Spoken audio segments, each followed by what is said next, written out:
want to welcome all of my friends from around the world. This is Wellness Talk, and I am George Batista, your host and your steadfast wellness advocate. Wellness Talk is a show that goes over the latest in health and healing and nutrition and supplements. We help you with those day-to-day healthy decisions. We give you tips and tools and tricks here that you can use to hopefully make some healthy choices and live a healthy life. I'm glad you guys could be with me this week.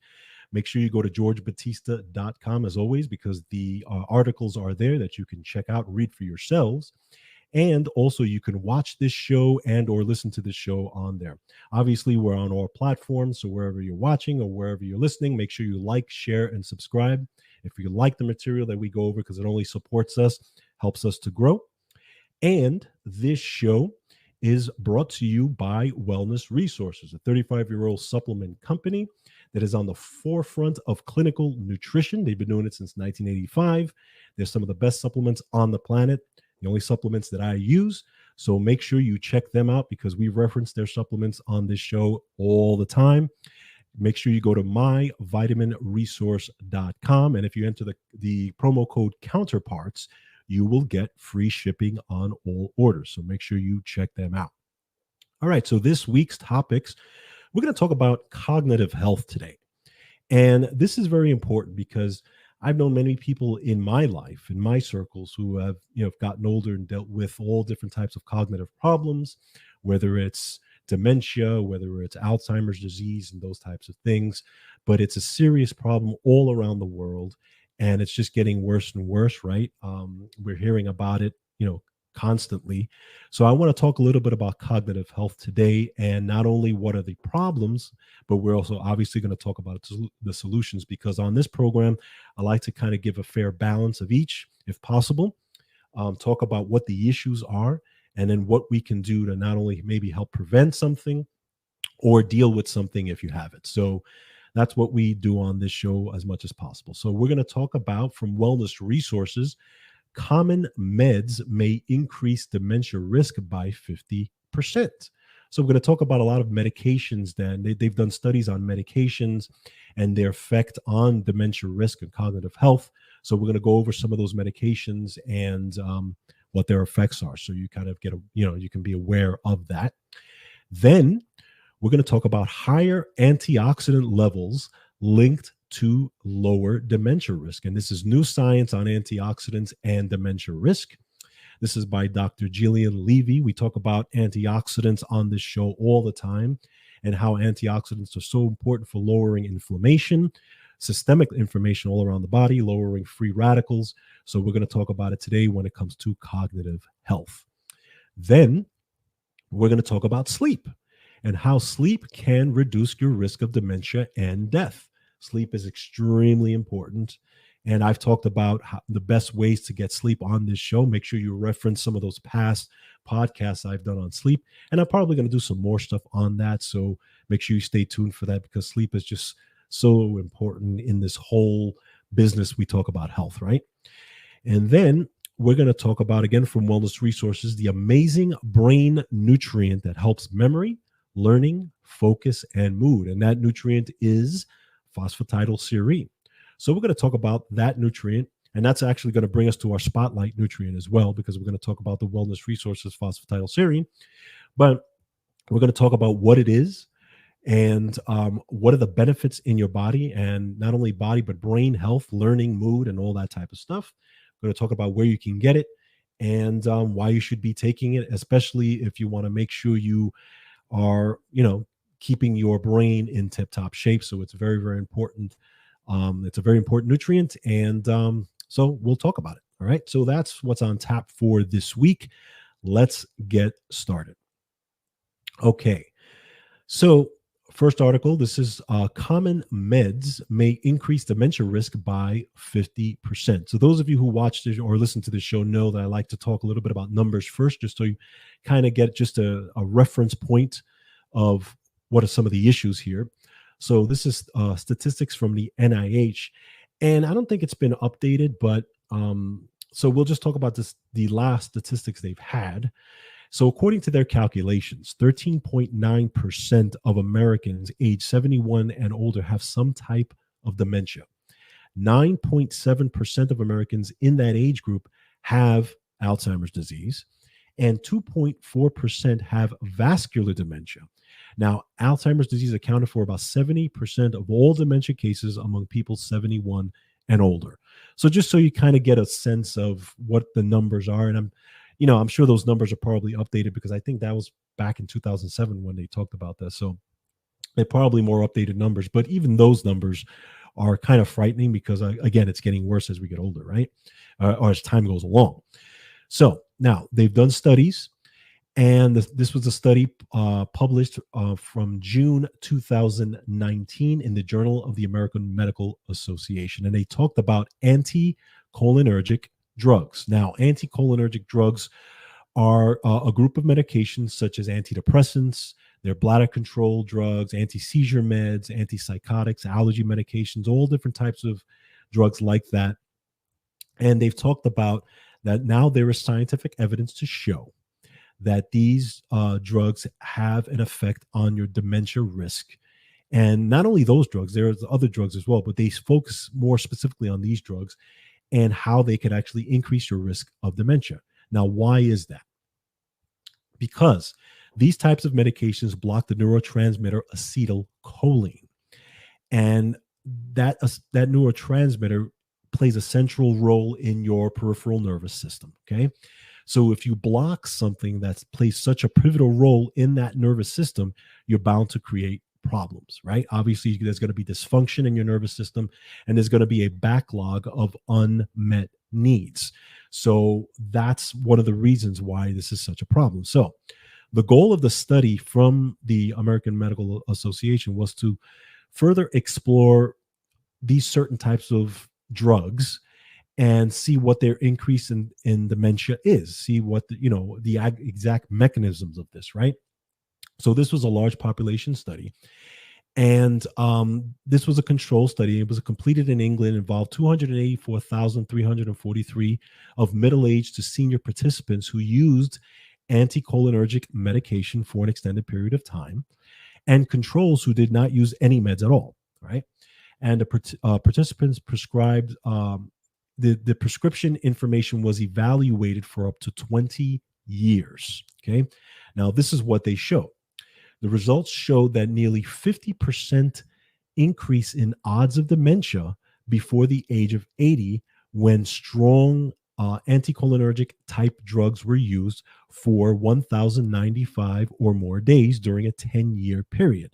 Now, this amount of time is equivalent to using one minimum dose every day for up to 3 years. Okay, so think about that, for example, one minimum dose every day for up to 3 years. Okay, that's what they studied.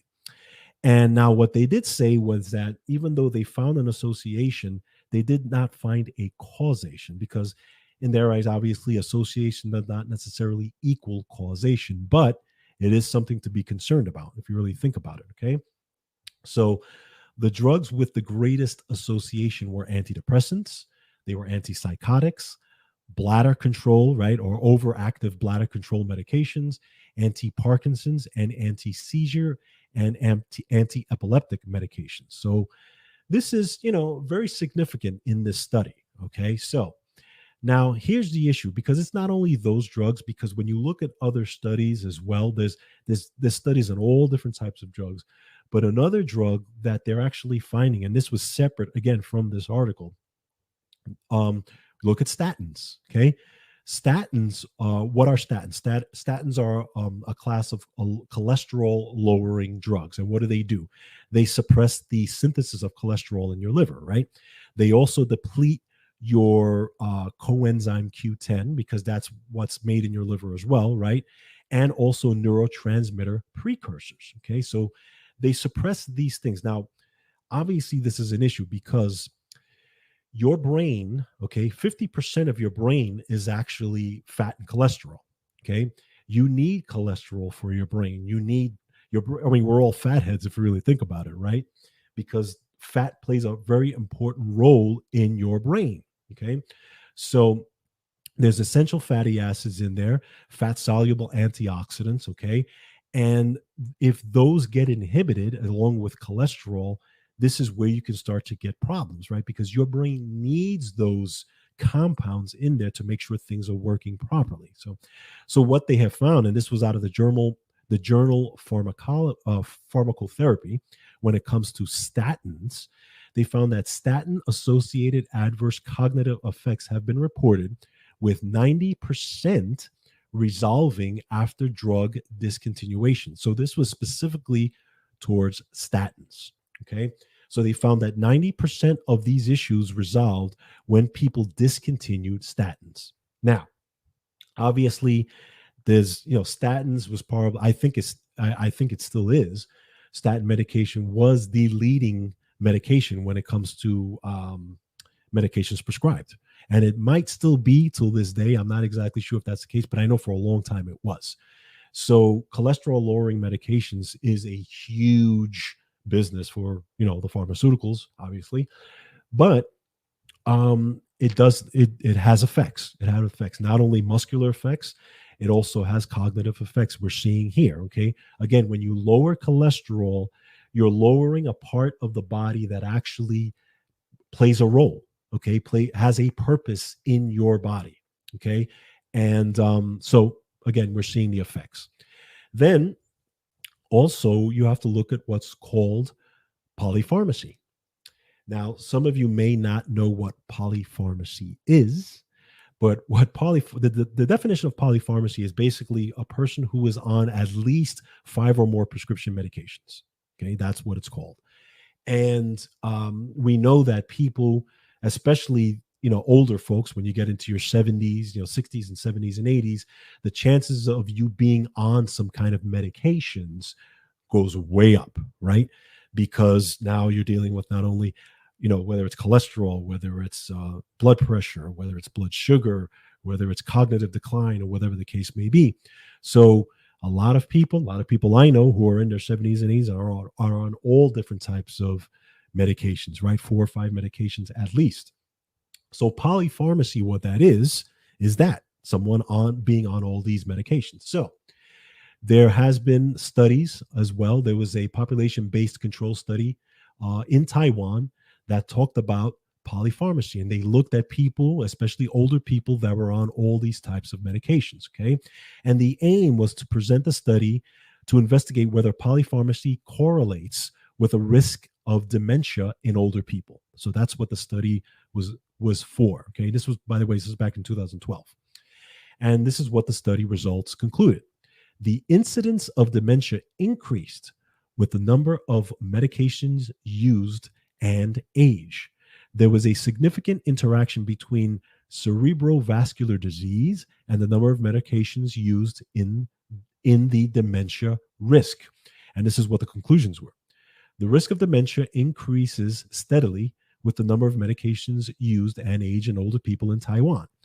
Cerebrovascular disease, diabetes mellitus, chronic kidney disease, and hypertension might also correlate with the risk of dementia. So it's not just because of the use of these drugs, but also because of all these other chronic conditions also play a role in dementia risk, right? So huge thing. Now, obviously, if you are on these types of medications, you're not going to just discontinue them, right? You're going to work with your doctor, okay, to make sure that not only do you have to stay on them, maybe you could lessen if you're changing your lifestyle. Obviously, hoping you're changing your lifestyle if you could, but you're going to work with your doctor to see what you can do. Or maybe there's alternatives that your doctor can help you with that are less risky, that have less risk. Well, obviously, you talk to your doctor when it comes to that. But this is a big deal, okay?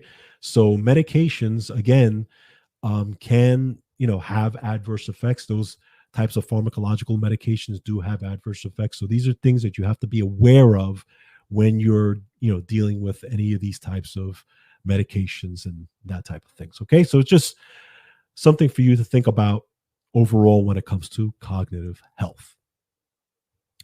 Next, we're going to talk about antioxidants and how antioxidant levels are linked to lower dementia risk. And this is by, again, Dr. Jillian Levy. And again, I've talked about antioxidants on the show ad nauseum, and I will continue to do so because it's one of the most important things you can put in your body, right?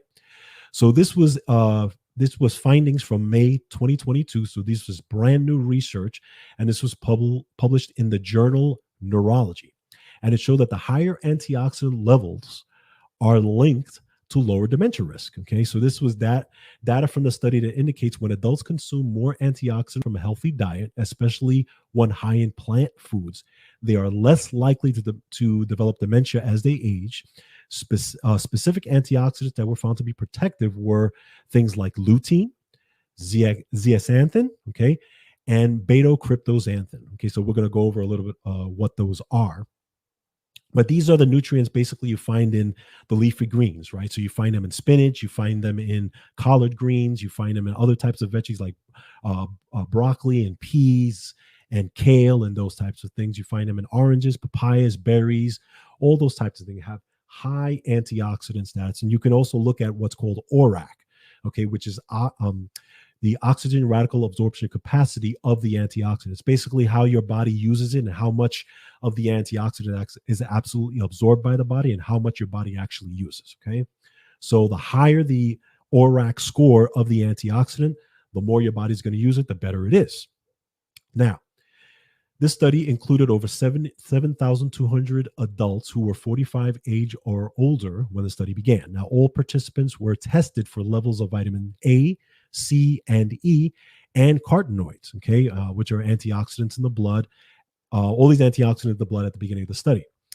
And they were then followed for an average of 16 years. You gotta what I like about these studies, just as an aside, is that these were not studies just like the last study that we did. They were not just studies that were done for a short time. Last study was 20 years. This study is 16 years. So really not only is a good amount of people that were used in these studies, but it was a good amount of time that that these studies were conducted over a long period of time.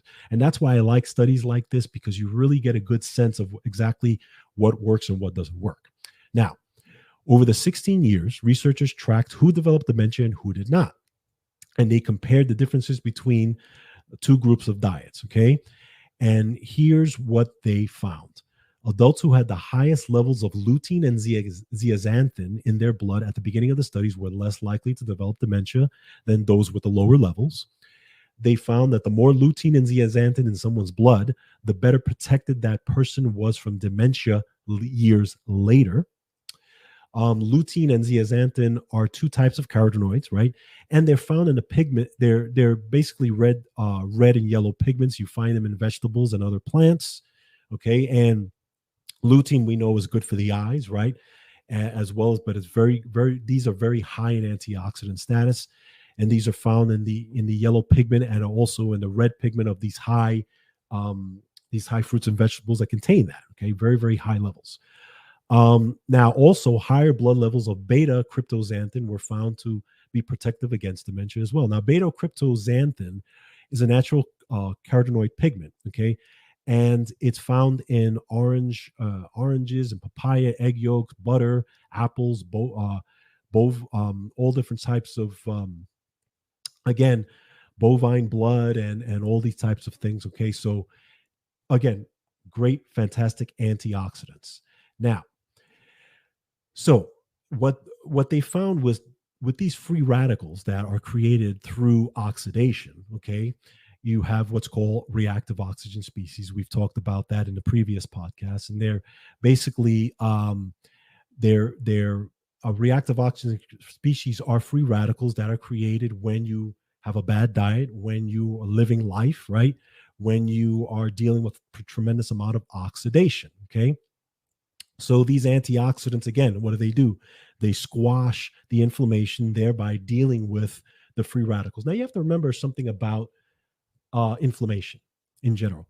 Inflammation is created because your body is trying to heal something. Okay, so I want you to understand that inflammation is part of the natural healing process of the body. Okay, so not to say that inflammation, you should just let inflammation go wild, because obviously you don't want to do that. But what you want to do is you want to help the body in dealing with the inflammation, okay, that's created. Okay, this way you can heal faster. And when you're taking in all these antioxidants, fruits and vegetables and supplements and all these things, you're helping the body do what it has been designed to do, and that's deal with free radicals and eventually deal and bring down the fire, right? Exactly. And deal with inflammation. Okay. Deal with inflammation. But again, it's created, inflammation is created by the body's adaptation to whatever, whether it's damaged tissue and those types of things. Okay. So that's why the inflammation is created. Okay. And then what you want to do is help it. Now, what uh, mainstream medicine does is they want to use synthetic compound to stop the inflammation, but not and stop the body's natural process of creating inflammation, but not helping it to heal it. Okay. And what that does is that creates more inflammation later on, because again, you have the effects of that drug creating inflammation somewhere else in the body, right? So that's what mainstream medicine does. So we try to approach it another way. So again, tips on dealing with inflammation in the brain, or just trying to prevent these cognitive issues. Okay, not only obviously do you have the antioxidants. Okay, we have also exercise. Exercise. What does exercise do? Exercise creates movement, which actually helps to blood flow to the brain, right? Helps blood flow to the brain. It actually helps with nerve synthesis, right? Helps to make sure that nerves are working properly. And it also helps with what's called proprioception. So your brain, you have to remember that your brain operates on what's called proprioception. And proprioception, what it is how your brain views your body in space and time, okay? Because remember, your brain doesn't have two eyes. Your brain has to sense proprioception, and that's done by a whole bunch of nerves. That's done by sensors. Your body has sensors all along the spine, all over your body. You have proprioceptive sensors that tell the brain where your body is in space. Okay, exercise helps with that. Okay, exercise helps to regenerate, not only regenerate mitochondria, but helps with proprioception. The more exercise you do, the more blood flows into your brain, the more your brain senses where your body is in space, and the more connections are made. Okay, pretty simple. Trying to make it as simple as possible. So exercise is very, very important in this whole thing. So you have antioxidants, you have nutrition in general, exercise, sleep. We're going to talk about sleep in a second.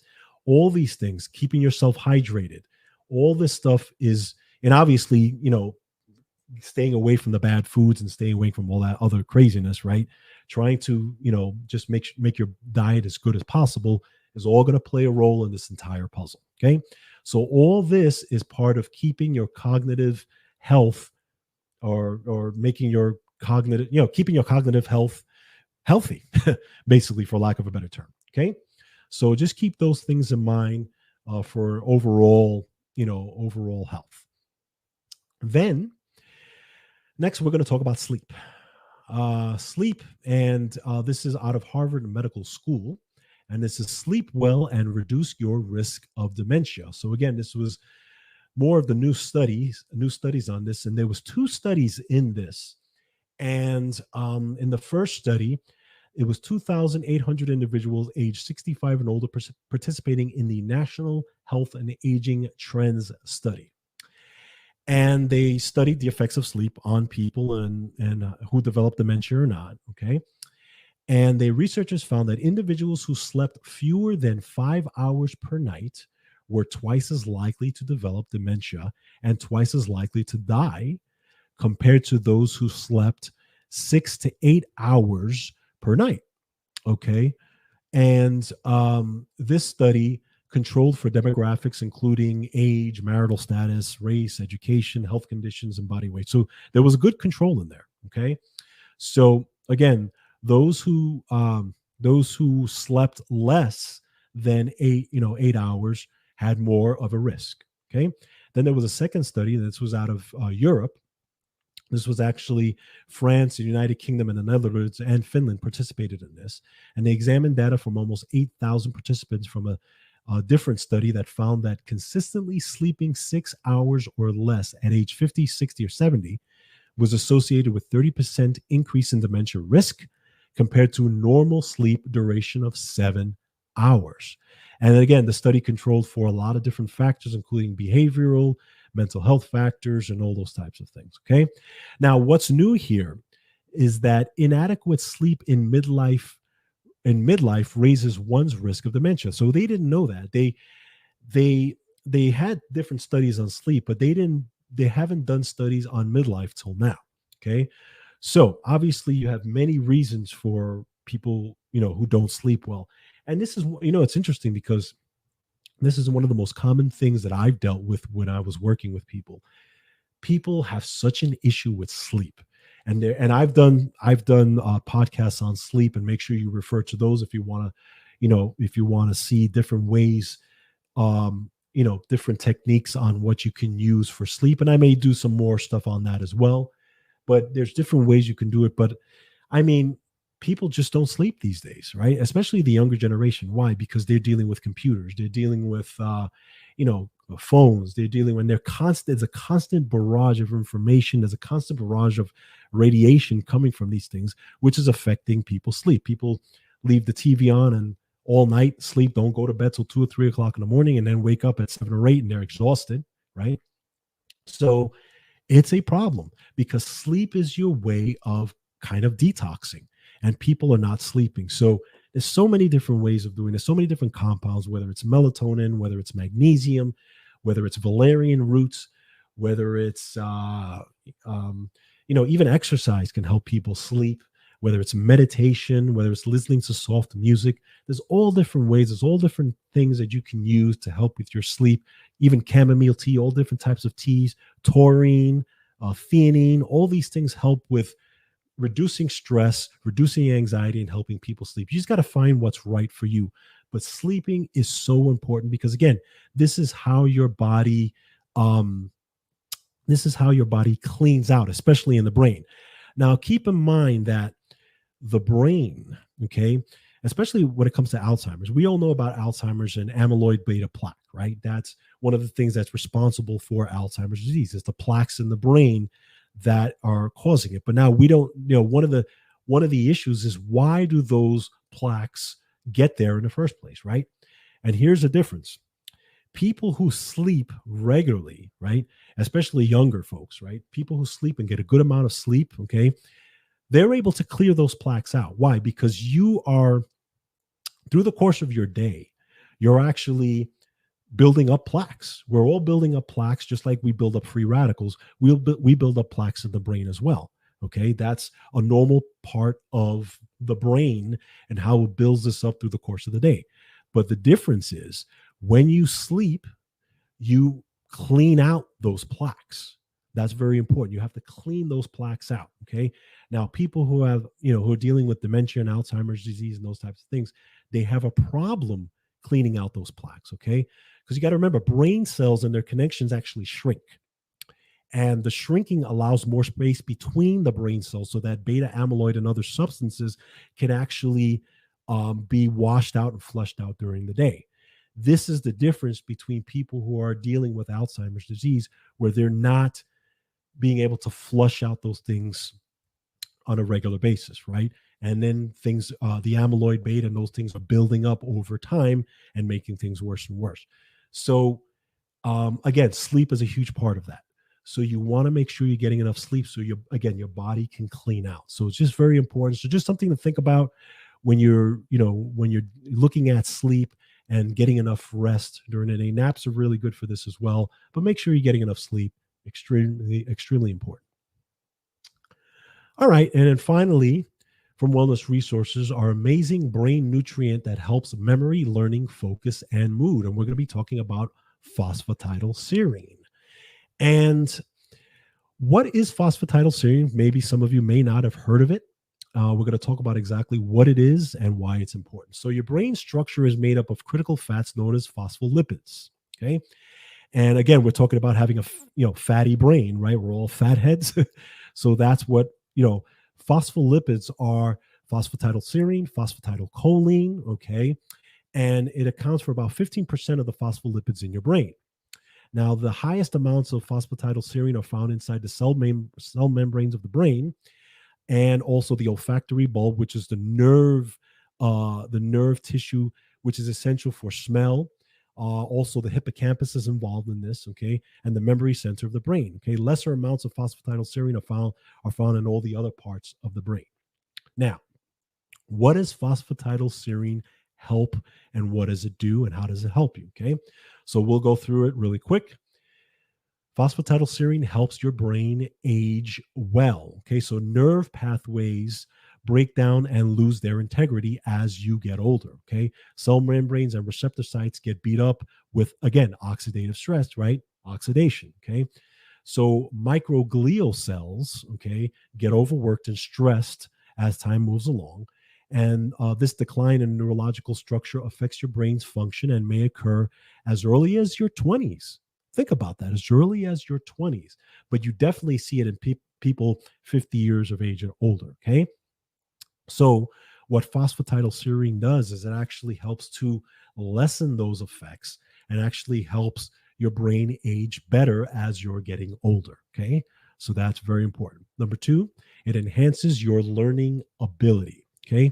So, they did some rodent studies and they found that older rats supplemented with phosphatidylserine performed better with a learning test than the control group. Okay.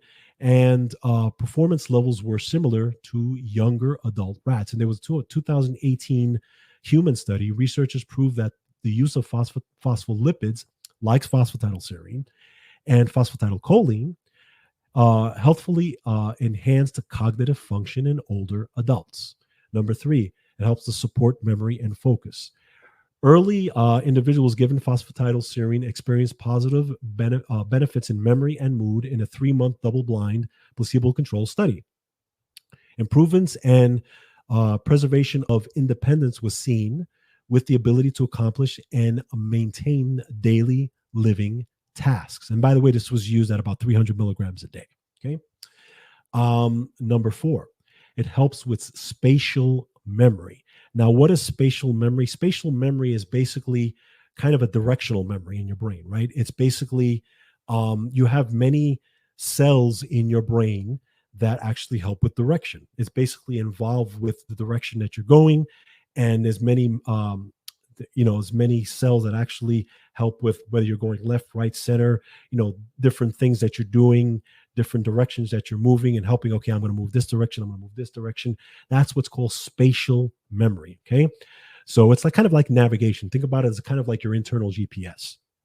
So spatial memory, it also involves short and long-term memory along with focus and geometry and mathematics skills.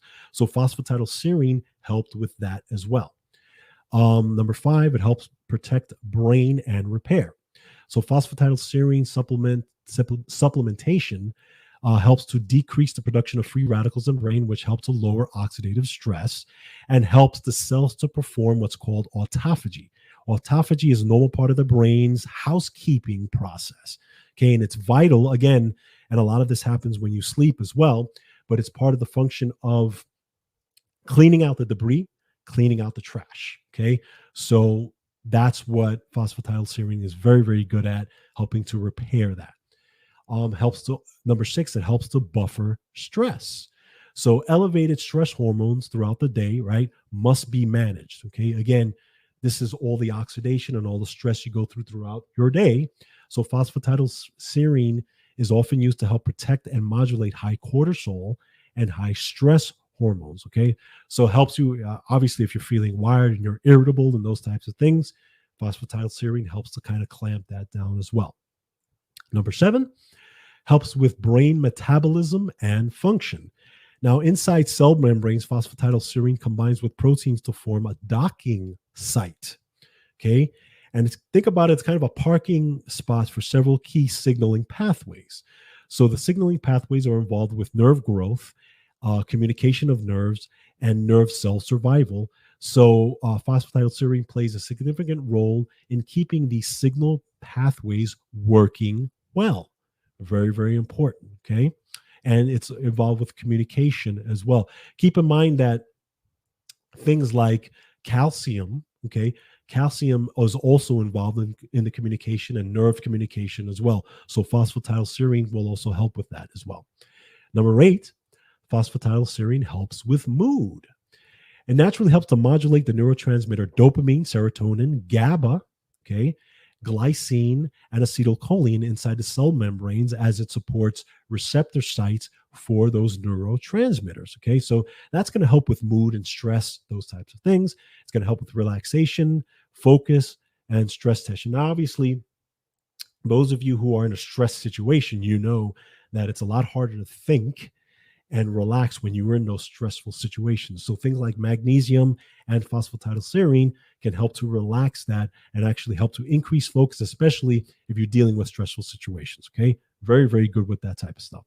Number 9, it helps movement and coordination. Again, we talked about spatial memory, directional memory, that type of thing. And number 10, phosphatidylserine and DHA. They work together. Okay. So again, you have a good amount of DHA in your brain. Okay.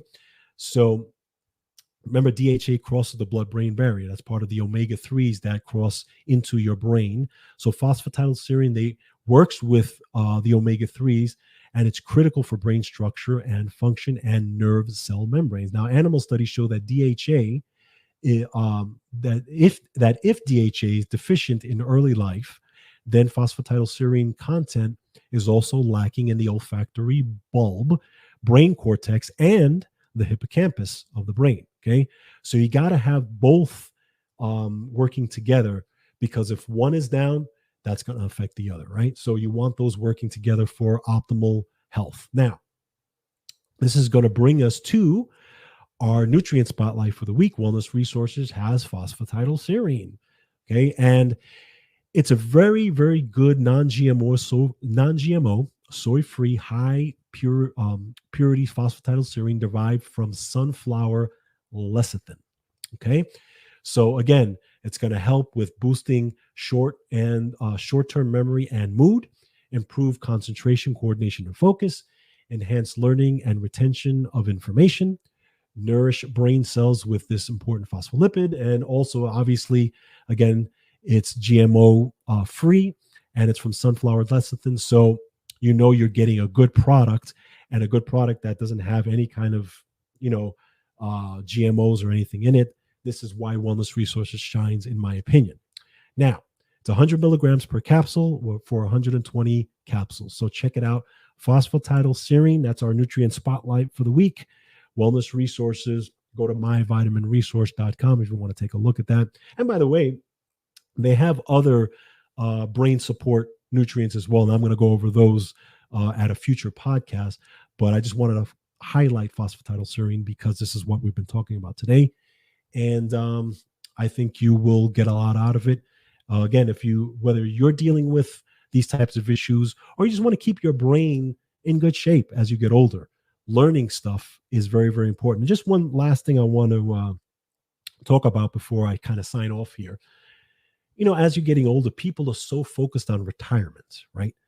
People, they want to retire from their job, and a lot of times their jobs, are keeping their brain working, right? But they're tired. They don't want to, they've done the job for 30, 40, 50 years, whatever it is, and they want to do their own thing, which is fine. Okay, I know a lot of people who are retired. My mom is retired. My dad retired. Everybody was retired. But don't make retirement the end of your learning.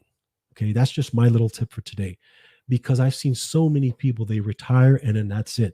They're on the couch, they're watching TV, they stop functioning, their brain stop functioning, they stop learning, they stop doing things. Okay, make retirement the second phase of your life. Learn new things, because this is how you keep your brain active. This is how you keep the connections strong. Okay, there's so much science on this. Keep the connection. So learn a new instrument, exercise. Go, double or triple your exercise regimen, right? Go to the gym. There are a lot of people who've retired and are in the gym every other day, which is great. Learn new things. Go out in the community, hang out with, in the community, play games, do different things, but just don't stop learning, because you want to make sure that your brain is constantly working. And this is key, in my opinion. So that's just a little tip on my end as far as retirement goes. Just do some fun stuff and keep your brain working, learn some new things, combine that with antioxidant status, movement, sleep, everything that we've talked about today, right? Making sure that you're getting enough nutrition and that's crossing the blood-brain barrier, making sure you're getting all that nutrition you need, and make sure you're eating well. Combine all that, and you have a better shot at keeping your brain healthy as you age. So that's just my 2 cents on it. I want to thank you guys for joining me this week. Hope you got a lot out of it. We'll see you again next week. Take care of yourselves and each other. And as always, take control